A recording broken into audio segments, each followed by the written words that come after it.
First of all, I want to just thank you all for the privilege to be here, not only hopefully to serve you for a few minutes here, but also to attend. I have some friends that have gone to TED in the past, and I've been thinking about coming, and I was on the edge, and then I got invited, and I said, I want to come. So I've attended about 2/3 of this, and I've gotten an enormous amount, not only from the speakers, but from so many people that I've met.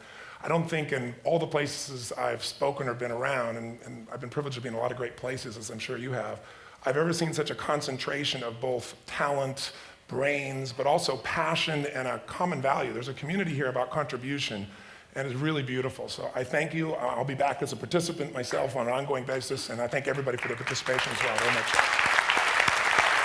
Thank you. I have to tell you, I'm both challenged and excited. My excitement is I get a chance to give something back. My challenge is the shortest seminar I usually do is 50 hours.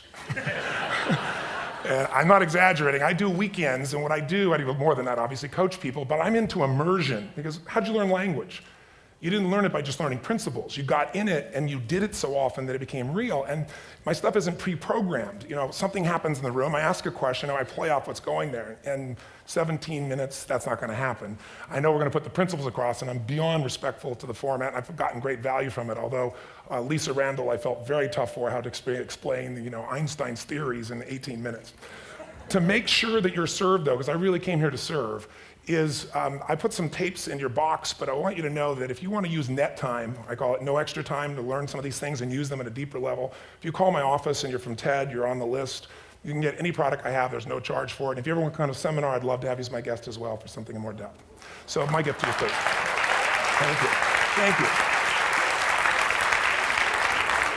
So, the race begins. I've probably put a lot in here because I really want to try and serve you, and I hope it doesn't just sound like philosophy since we can't do the interaction at the same level, although I hope you'll participate with me a bit.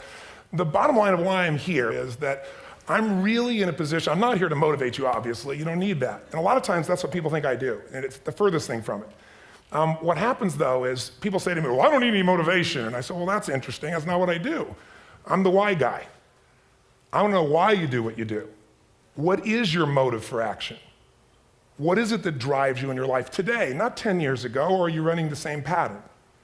Because I believe that the invisible force of internal drive activated is the most important thing in the world. I'm here because I believe emotion is the force of life. All of us here have great minds. You know, most of us here have great minds, right?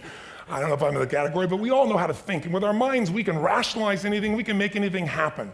We can, I agree with what was described a few days ago about this idea that people work in their self-interest, but we all know that you don't work in your self-interest all the time. Because when emotion comes into it, the wiring changes in the way it functions. And so it's wonderful for us to think intellectually about how the life of the world is, and especially those who are very smart. We can play this game in our head, but I really want to know what's driving you, and what I'd like to maybe invite you to do by the end of this talk is explore where you are today for two reasons. One, so that you can contribute more. And two, so that hopefully we can not just understand other people more, but maybe appreciate them more and create the kinds of connections that can stop some of the challenges that we face in our society today. They're only going to get magnified by the very technology that's connecting us, because it's making us intersect. And that intersection doesn't always create the view of everybody now understands everybody and everybody appreciates everybody. So I've had an obsession basically for 30 years. And that obsession has been what makes the difference in the quality of people's lives? What makes a difference in their performance? Because that's what I got hired to do. I got to produce the result now. That's what I've done for 30 years. I get the phone call when the athlete is burning down on national television and they were ahead by 5 strokes and now they can't get back on the course. And I got to do something right now to get the result or nothing matters. I get the phone call when the child is going to commit suicide, and I got to do something right now. And in 29 years, I'm very grateful to tell you I've never lost one in 29 years. It doesn't mean I won't someday, but I haven't done it. And the reason is an understanding of these human needs that I want to talk to you about. So when I get those calls about performance, that's one thing, like how do you make a change? But also, I'm looking to see what is it that's shaping that person's ability to contribute, to do something beyond themselves. So maybe the real question is, I look at life and say there's 2 master lessons. One is there's the science of achievement, which almost everyone in this room has mastered to an amazing extent. That's how do you take the invisible and make it visible, right? How do you take what you dream about and make it happen, whether it be your business, your contribution to society, money, whatever it is for you, your body, your family. But the other lesson of life that is rarely mastered is the art of fulfillment. Because science is easy, right? We know the rules, you write the code, you follow those, and you get the result. Once you know the game, you just, you up the ante, don't you? But when it comes to fulfillment, that's an art. And the reason is it's about appreciation and it's about contribution. You can only feel so much by yourself. So I've had an interesting laboratory to try to answer the question of the real question, which is what's the difference in somebody's life if you look at somebody like those people that you've given everything to, like all the resources they say they need. You gave them not a $100 computer, you gave them the best computer. You gave them love, you gave them joy, you were there to comfort them. And those people very often, and you know some of them I'm sure, end up the rest of their life with all this love, education, money, and background, spending their life going in and out of rehab. And then you meet people that have been through ultimate pain. Psychologically, sexually, spiritually, emotionally abused, and not always, but often they become some of the people that contribute the most to society. So the question we got to ask ourselves really is, what is it? What is it that shapes us? And we live in a therapy culture. Most of us don't do that, but the culture is a therapy culture. And what I mean by that is the mindset that we are our past. And everybody in this room, you wouldn't be in this room if you bought that theory, but most of society thinks biography is destiny. The past equals the future. And of course it does if you live there. But what people in this room know, and what we have to remind ourselves though, because you can know something intellectually, you can know what to do and then not use it, not apply it. So really what we got to remind ourselves is decision is the ultimate power. That's what it really is. Now when you ask people, you know, have you failed to achieve something? How many have ever failed to achieve something significant in your life? Say aye. Thanks for the interaction on a high level there. But if you ask people, why didn't you achieve something? Somebody who's working for you, you know, or a partner, or even yourself, and you failed to achieve a goal, what's the reason people say they failed to achieve? What do they tell you? Tell me. Come on, out loud. Didn't know enough, didn't have the knowledge, didn't have the money, didn't have the time, didn't have the technology, you know, I didn't have the right manager, didn't have the Supreme Court.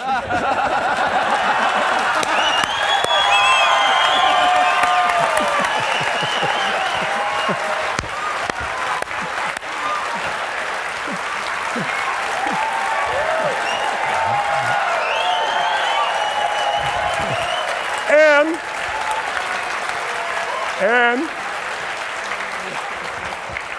what do all those, including the Supreme Court, have in common? They are a claim to you missing resources. And they may be accurate. You may not have the money, you may not have the Supreme Court, but that is not the defining factor.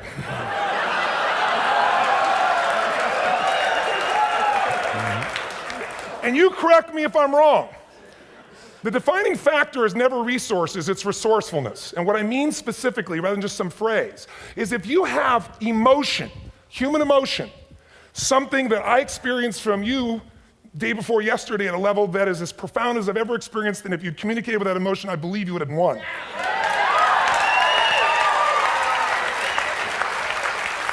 But how easy for me to tell him what he should do.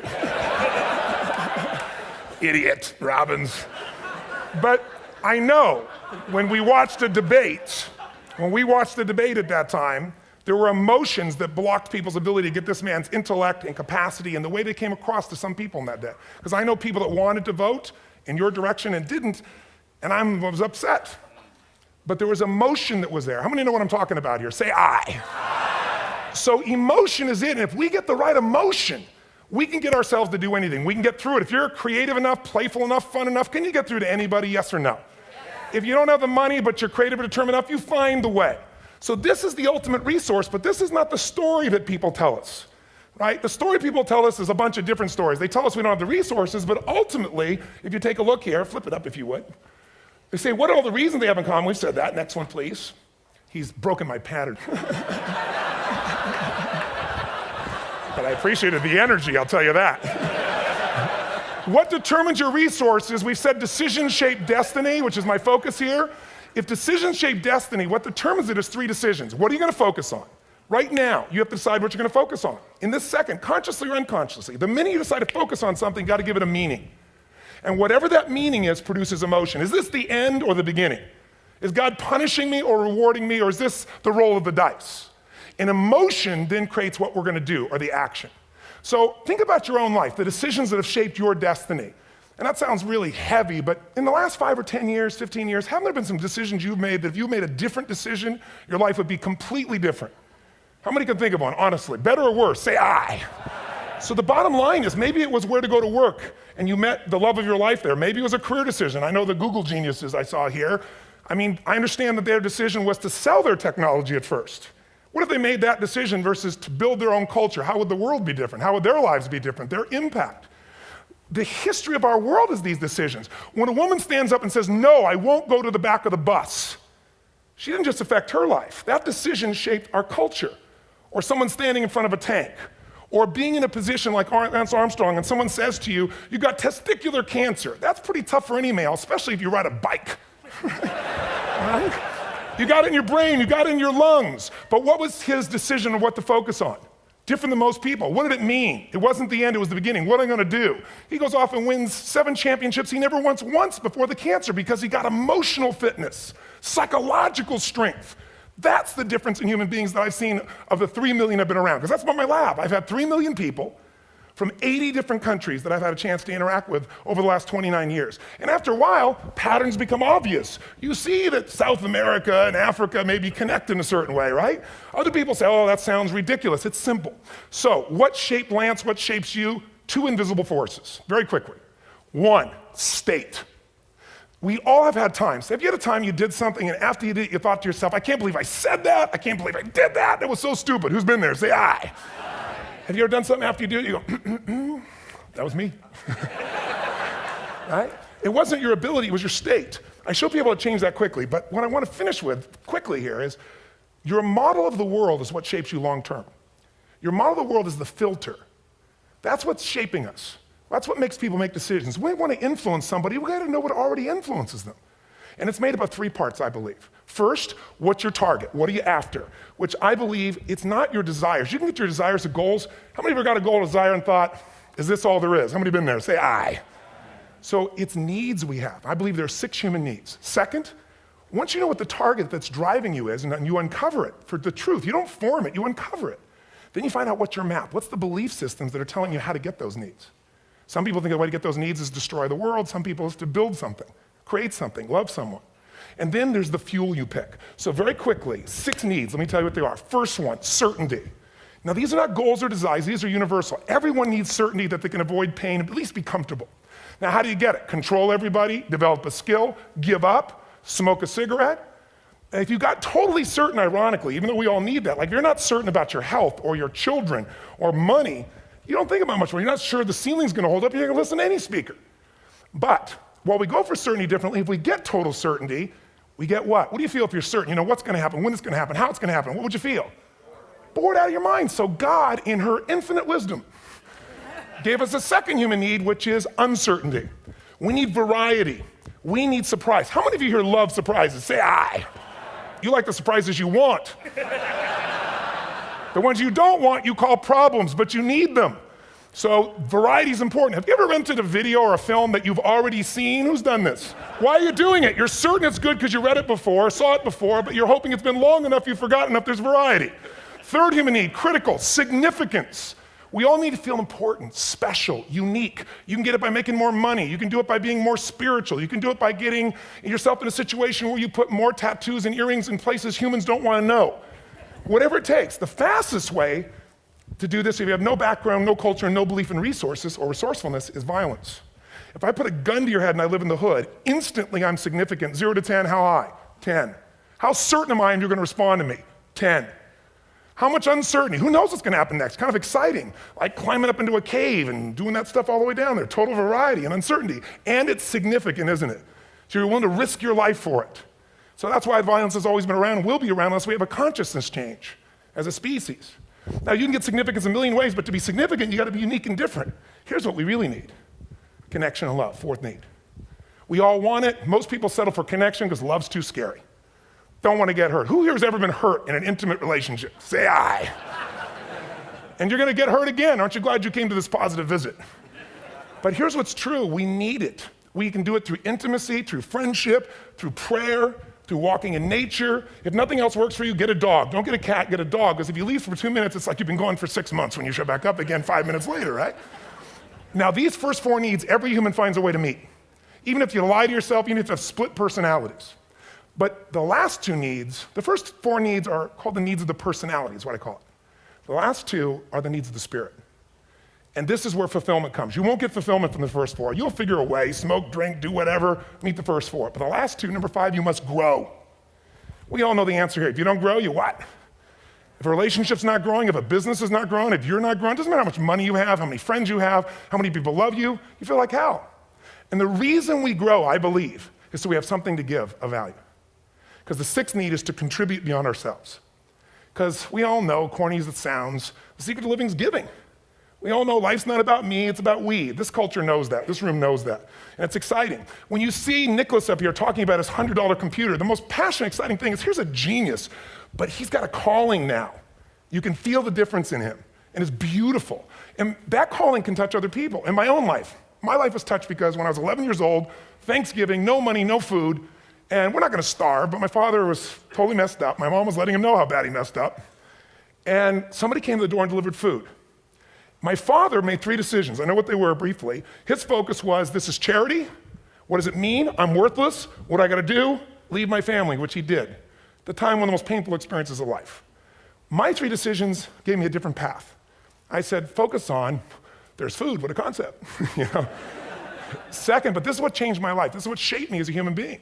Somebody's gift, I don't even know who it is. They're not asking for it, this is giving our family food, looking out for us. It made me believe this. What does it mean? That strangers care. And what that made me decide is if strangers care about me and my family, I care about them. What am I gonna do? I'm gonna do something to make a difference. So when I was 17, I went out one day on Thanksgiving, it was my target for years, have enough money to feed 2 families. Most fun thing I ever did in my life, most moving. Then next year I did 4, and I didn't tell anybody what I was doing. Next year, 8. I wasn't doing it for brownie points, but after 8, I thought I could use some help. So sure enough, I went out, and what did I do? I got my friends involved, and I grew companies, and then I got 11 companies, and I built a foundation. Now, 18 years later, I'm proud to tell you, last year we fed 2 million people in 35 countries through our foundation, all during the holidays, Thanksgiving, Christmas, in all the different countries around the world. It's been fantastic. Thank you. So I don't tell you that to brag, I tell you because I'm proud of human beings because they get excited to contribute once they've had the chance to experience it, not talk about it. So finally, I'm about out of time, the target that shapes you, here's what's different about people. We have the same needs, but are you a certainty freak? Is that what you value most, or uncertainty? This man here couldn't be a certainty freak if he climbed through those caves. Are you driven by significance or love? We all need all 6, but whatever your lead system is tilts you in a different direction. And as you move in a direction, you have a destination or destiny. The second piece is the map. Think of that as the operating system tells you how to get there. And some people's map is, I'm gonna save lives even if I die for other people, and they're a fireman. Somebody else says, I'm gonna kill people to do it. They're trying to meet the same needs of significance, right? They want to honor God or honor their family, but they have a different map. And there are 7 different beliefs. I can't go through them because I'm done. The last piece is emotion. I say one of the parts of the map is like time. Some people's idea of a long time is 100 years. Somebody else says is 3 seconds, which is what I have. And the last one I've already mentioned that felt you. If you got a target and you got a map, and let's say, I can't use Google because I love Macs, and they haven't made it good for Macs yet. So if you use MapQuest, how many have made this fatal mistake of using MapQuest at some time? You use this thing and you don't get there. Well, imagine if your beliefs guarantee you can never get to where you want to go. The last thing is emotion. Now here's what I'll tell you about emotion. There are 6,000 emotions that we all have words for in the English language, which is a linguistic representation, right? It changes by language. But if your dominant emotions, when I have more time, I have 20,000 people or 1,000, and I have them write down all the emotions that they experience in an average week. And I give them as long as they need. And on one side, they write empowering emotions, the other is disempowering. Guess how many emotions people experience? Less than 12. And half of those make them feel like so they got 5 or 6 good frickin' feelings, right? It's like they feel happy, happy, excited, oh shit, frustrated, overwhelmed, depressed. How many of you know somebody who no matter what happens finds a way to get pissed off? How many know somebody like this? Or no matter what happens, they find a way to be happy or excited. How many know somebody like this? Come on. When 911 happened, and I'll finish with this, I was in Hawaii. I was with 2,000 people from 45 countries. We were translating 4 languages simultaneously for a program that I was conducting for a week. The night before was called Emotional Mastery. I got up, had no plan for this, and I said, we had all this fireworks, I do crazy fun stuff. And then at the end I stopped, and I had this plan I was gonna say, but I never do what I'm gonna say. And all of a sudden I said, when do people really start to live? When they face death. And then I went through this whole thing about if you were gonna get off this island, if 9 days from now you were gonna die, who would you call, what would you say, what would you do? One woman, well that night is when 911 happened. One woman had come to the seminar, and when she came there, her previous boyfriend had been kidnapped and murdered. her friend, or her new boyfriend, wanted to marry her, and she said no. He said, if you leave and go to that Hawaii thing, it's over with us. She said it's over. When I finished that night, she called him and left a message, true story, at the top of the World Trade Center where he worked, saying, honey, I love you. I just want you to know, I want to marry you. It was stupid of me. She was asleep, because it was 3 a.m. for us, when he called her back from the top and said, honey, I can't tell you what this means. He said, I don't know how to tell you this, but you give me the greatest gift, because I'm going to die. And she played the recording for us in the room. She was on Larry King later. And he said, you're probably wondering how on earth this could happen to you twice. And he said, all I can say to you is, this must be God's message to you, honey. From now on, every day, give your all, love your all. Don't let anything ever stop you. She finishes, and a man stands up and he says, I'm from Pakistan, I'm a Muslim. I'd love to hold your hand and say I'm sorry, but frankly, this is retribution. I can't tell you the rest because I'm out of time.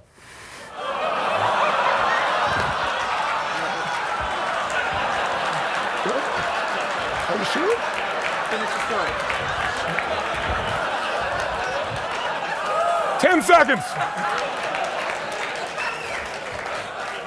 10 seconds. No, I want to be respectful. 10 seconds. All I can tell you is I brought this man on stage with a man from New York who worked in the World Trade Center, because I had about 200 New Yorkers there. More than 50 lost their entire companies, their friends, marking off their Palm Pilots. One financial trader, this woman made of steel, bawling, 30 friends crossing off that all died. And what I did to people is said, what are we going to focus on? What does this mean, and what are we going to do? And I took the group and got people to focus on, if you didn't lose somebody today, your focus is going to be how to serve somebody else. There are people, the woman got up and she was so angry and screaming and yelling. And they found she wasn't from New York, she's not an American, she doesn't know anybody here. I said, you always get angry? She said, yes. Guilty people got guilty, sad people got sad. And I took these two men and did what I call an indirect negotiation. Jewish man with family in the occupied territory, some New York who would have died if he was at work that day, and this man who wanted to be a terrorist, and made it very clear. And the integration that happened is on a film, which I'll be happy to send you, so you can really see what actually happened instead of my verbalization of it. But the two of them not only came together and changed their beliefs and models of the world, but they worked together to bring, for almost 4 years now, to various mosques and synagogues, the idea of how to create peace. And he wrote a book, which is called My Jihad, My Way of Peace. So transformation can happen. So my invitation to you is this. Explore your web, the web in here. The needs, the beliefs, the emotions that are controlling you, for 2 reasons. So there's more of you to give. Yeah, achieve too. We all want to do it, but I mean give, because that's what's going to fill you up. And secondly, so you can appreciate, not just understand, that's intellectual, that's mind, but appreciate what's driving other people. It's the only way our world's going to change. God bless you. Thank you. I hope this will serve. Tony Robbins.